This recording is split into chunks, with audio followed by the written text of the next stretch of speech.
Thanks to companies like Umbrella, Shout Factory, and Vinegar Syndrome, more and more movies are being restored and given a new life on Blu-ray.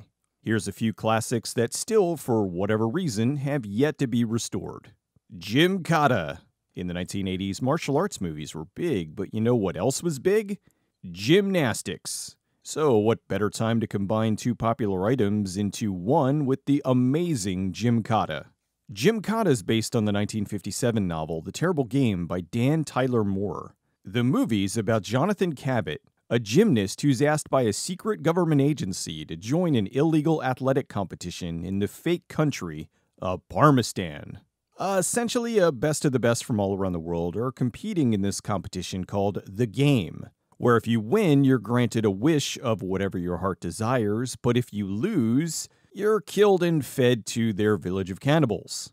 Also, if you just thought about the game, you lost. Cabot must combine his gymnastic skills of the West with the fighting secrets of the East to form Gymkata. It's a cinematic pairing of chocolate and peanut butter. Since the lead called for a skilled gymnast, they hired one of the best, world champion gold medal winner Kurt Thomas, to play Cabot. Gymkata was released in theaters on May 3rd, 1985. It made about $5.7 million domestically, which really wasn't bad for a film like this. The movie was directed by Robert Klaus, who did one of the most important and influential martial arts films of all time, Enter the Dragon. As I said, they made Gymkata to combine martial arts action with gymnastics, so the film is full of tons of unexplained gym equipment, like uneven bars, or the random appearance of a pommel horse, which Kurt uses to fight off the evil cannibal villagers. On a side note, I'm about 90% sure the village from Resident Evil 4 was influenced by the village in Gymkata. Kurt Thomas was nominated for a Razzie for Worst New Star, and the film has been cited as one of the worst of all time. This is incorrect. The movie was frequently referenced on Mystery Science Theater 3000 with Haikiba! Gymkata! And after many years of requests, the team at RiffTrax finally riffed the movie. The movie was released on DVD in 2007, but it desperately needs a Blu-ray release. Warner Brothers owns the rights, and they have put out much worse films on Blu-ray. If they don't want to handle it, there's tons of boutique Blu-ray shops that would love to be the ones to restore this. I'd buy this in a heartbeat. The movie isn't available for streaming, but you can rent it video on demand. Sadly, I just discovered Kurt Thomas died in 2020 at 64.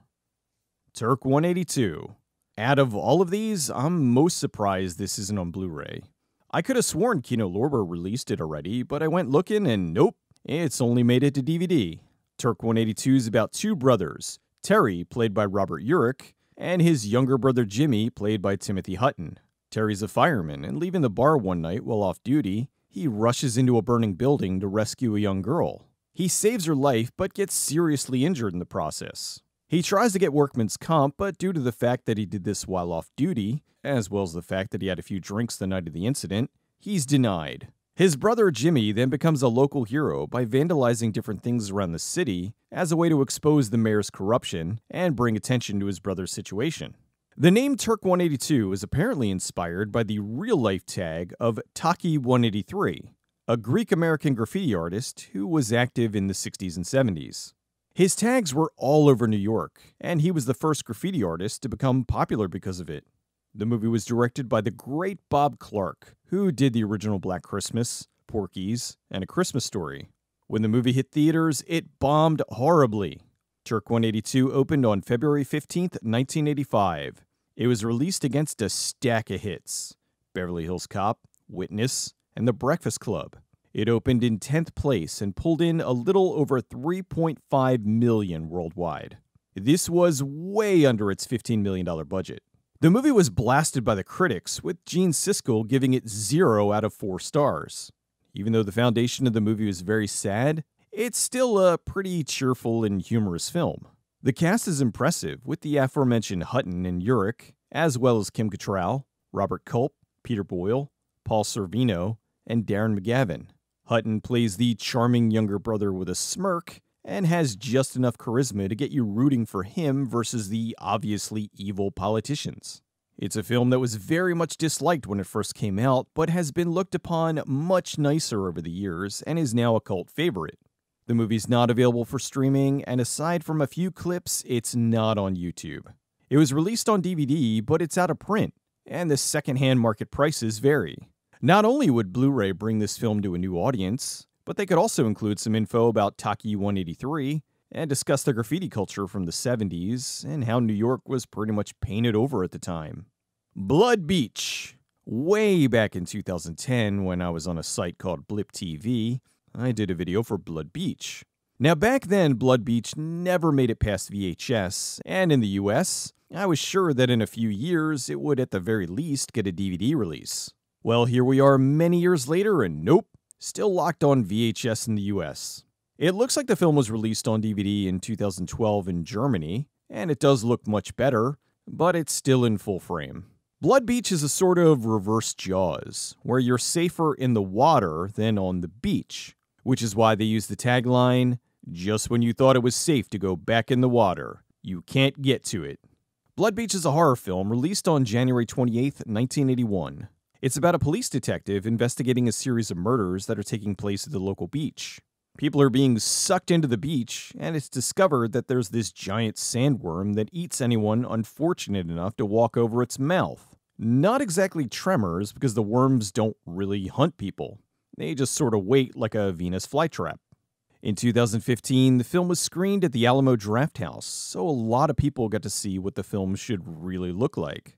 The film's available for streaming on Plex, but it's the full-frame DVD print, which really is currently the best available. You can watch it on YouTube, but it's a muddy VHS rip. How can you not want to see John Saxon and Burt Young hunting a giant man-eating sandworm in HD? Project Metalbeast. Project Metalbeast is a blast. It's about a military installation where a group of scientists are working on a new synthetic skin that essentially makes you bulletproof. The corpse they're doing the test on is actually a CIA operative who was put in stasis because he was a werewolf. While the scientists are adding this new synthetic skin, the operative wakes up after about 60% of his body's been worked on. And since it's a full moon, we get a bulletproof werewolf. He now goes on a rampage through the facility and hunts down everyone in the building. Project Metalbeast was released direct-to-video in 1995. For a smaller film, it has a really solid cast. Kim Delaney, Barry Bostwick, Musetta Vander, and Kane Hodder, who played the Metalbeast.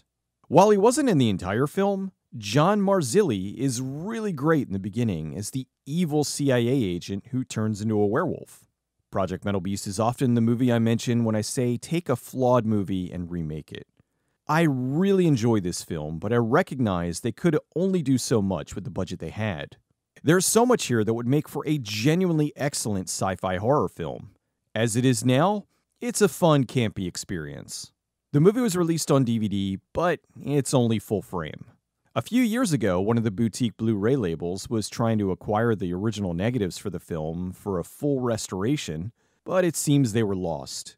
So it looks like this one may never get restored. Although the same was thought of Dog Soldiers, whose original footage was lost for years. So it's entirely possible the footage may turn up one day. There's a few versions of the film that have been uploaded to YouTube.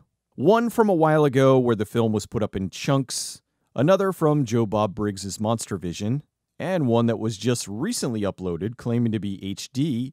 I'm pretty sure it's just an up-res of the DVD, possibly cleaned up with AI. This movie needs a restoration, and I hope they can find the negatives and make it happen. Radioactive Dreams. The movie's about two brothers that have been living in a bunker for the past 15 years after World War III. Everything in the bunker is from the 1940s, including lots of old detective novels. So the duo grew up largely influenced by the 40s. They decide to leave the safety of the bunker and discover the world outside is full of all the things you'd expect in a post-apocalyptic film. Mutants, monsters, cannibals, and so on. The two become famous detectives, solving problems in this post-apocalyptic world. This movie is a little bit of everything. It's a post-apocalyptic rock and roll, sci-fi, comedy, action film noir. This is one of the many films from the late great Albert Pyun, who combined a bunch of his favorite things into one movie. There's a character in the film named Brick Bardo, which was the name of Tim Thomerson in Dollman. Brick Bardo was a name that Pyun loved to reuse. The movie's wonderful looking, but never made it past DVD. It did have a 35mm screening at the Royal Cinema, as I discovered from this trailer. The movie was released on DVD, but the print isn't anywhere near as sharp as what was shown at the Royal Cinema. What a shame this isn't out there on Blu-ray, although there are a few Pune films that haven't been restored yet. Thankfully, Nemesis has been, which I feel is his best work, or at least my personal favorite. The film isn't available for streaming, but it is on YouTube in 2 flavors. The DVD, which is in widescreen, and the Japanese Laserdisc, which is in full frame and doesn't look as good as the DVD, but it is the extended cut, which runs about 15 minutes longer. Well, that's 5 killer movies that desperately need some love. Come on, Blu-ray shops. Get on these classics and bring them back from obscurity. If Vinegar Syndrome can do 2K restorations of porn, I think we can at least get Gymkata. On a side note, originally I had 2020 Texas Gladiators in this list, but it was just announced that it's getting a 4K release from Severin. I'm super excited that one of my favorite post-apocalyptic films is getting restored. A bummer they couldn't get it out in 2020, but better late than never. So who knows? Maybe in the future all of these will get restored. We can only hope.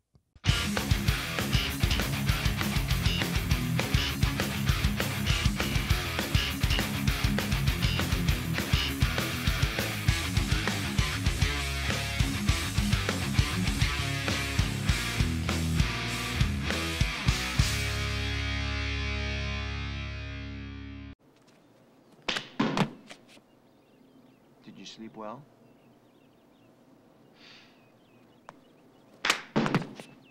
Like a log.